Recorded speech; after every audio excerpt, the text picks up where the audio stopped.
Welcome to class 7 mathematics. Today we start a new chapter, chapter 7 congruence of triangles, introduction part. So let's move to what is meant by congruence.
In this chapter, we will study about the congruence of a few plane figures, mainly congruence of triangles. Before going to discuss about congruence of triangles, we can discuss about congruence of some other plane figures. One is given here, figure F1 and F2. What we can say about these two figures? You can check whether these two figures are congruent or not. How you can check this one? Yes, you can use the method of superposition. What is meant by superposition? Take a trace copy of one of the figure and place it over the other. If it is exactly completely cover each other or completely overlap each other, then we can say that both figures are congruent to each other. There is no other way to check this plane figure to be congruent or not. So here the figure 1 covers completely with the figure 2, then we can say that figure 1 is congruent to figure 2, that is F1 is congruent to F2.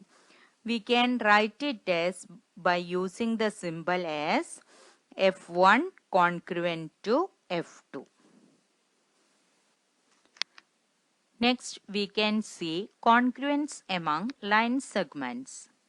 Given two line segments AB and CD. How we can say that these two line segments are congruent? We can use the method of superposition. Take a trace copy of any one of the line segment and keep it over the other. If both are exactly match each other, we can say that the given two line segments are congruent to each other. By doing the superposition method, we observe that the line segments AB and CD are congruent. Now take a scale and you can measure the length of AB and CD. Yes, children, what do you find? Yes, the length of AB is same as length of CD. Both of the line segment have same length. So, we can say that the given line segment AB and CD are congruent. We can write it as using the symbol as line segment AB congruent to line segment CD. and we measured both the line segment, we got both of them have the same measure. So we can reach a conclusion that if two line segments have equal length, they are congruent. Similarly, if it is given that two line segments are congruent, means it is understood that both of the line segments have the same length.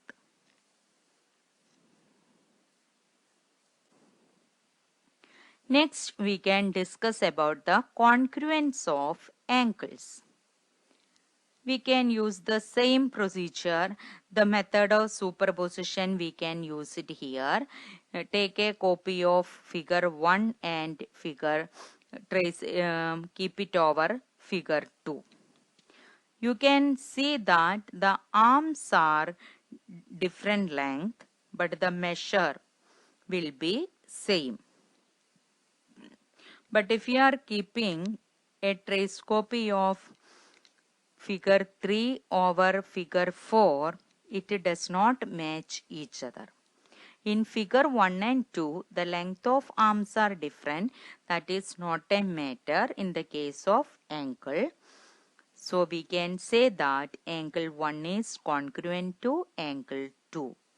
And in the case of angle 3 and 4, angle 3 is not congruent to angle 4. Angle 1 is congruent to angle 4 also. Angle 2 is also congruent to angle 4.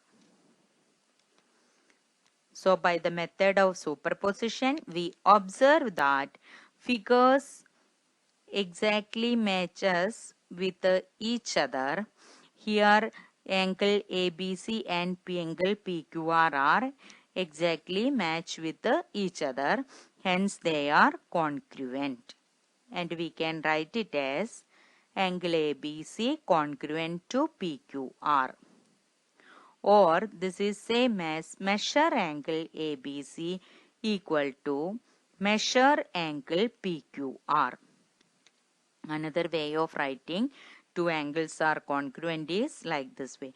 M angle ABC means measure angle ABC equal to measure angle PQR.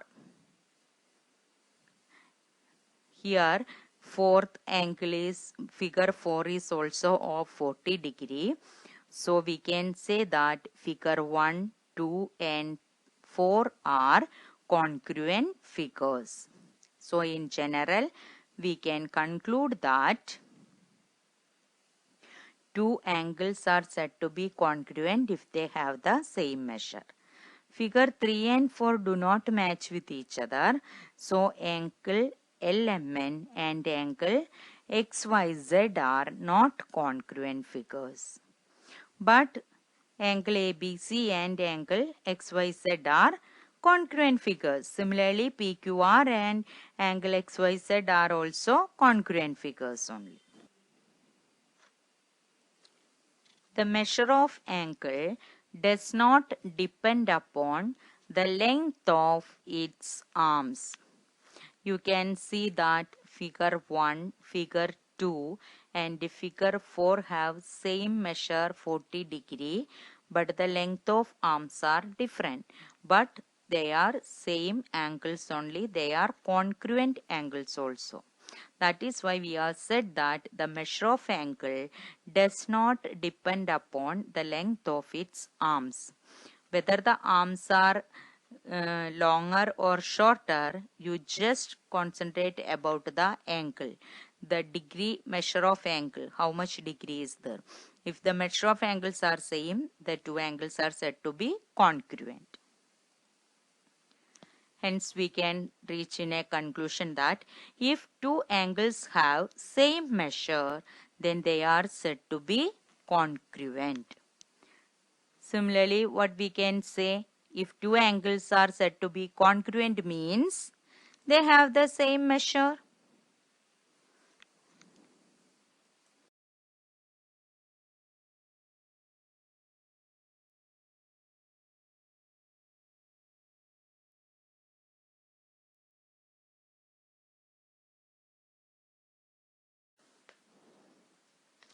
Children, Now we can see the congruence of circles.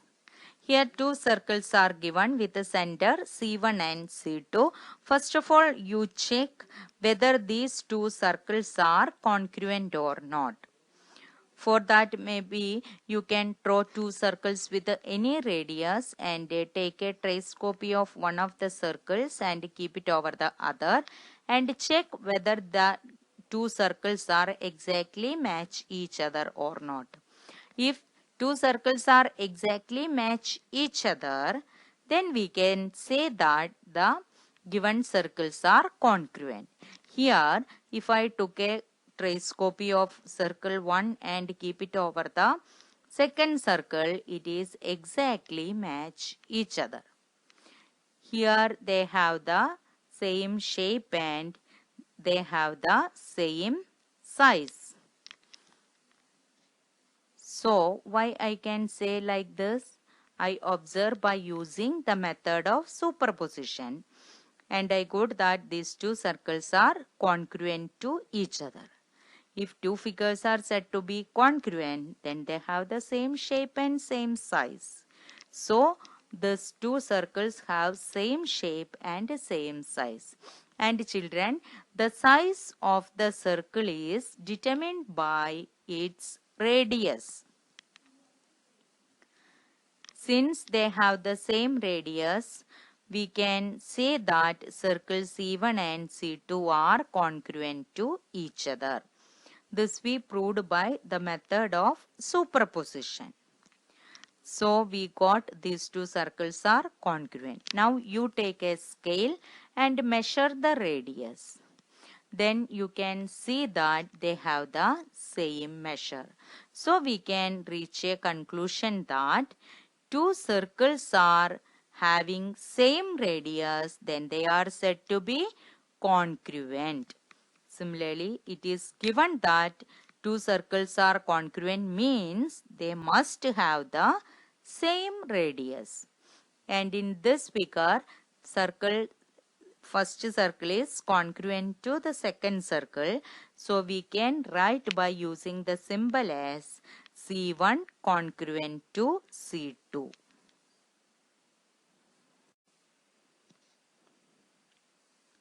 So children, you must copy down all the definitions, explanation given in these videos along with the figures in your notebook. Thank you.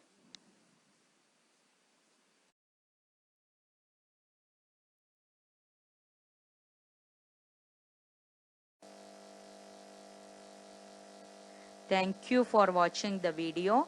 If you like this video, don't forget to subscribe and share.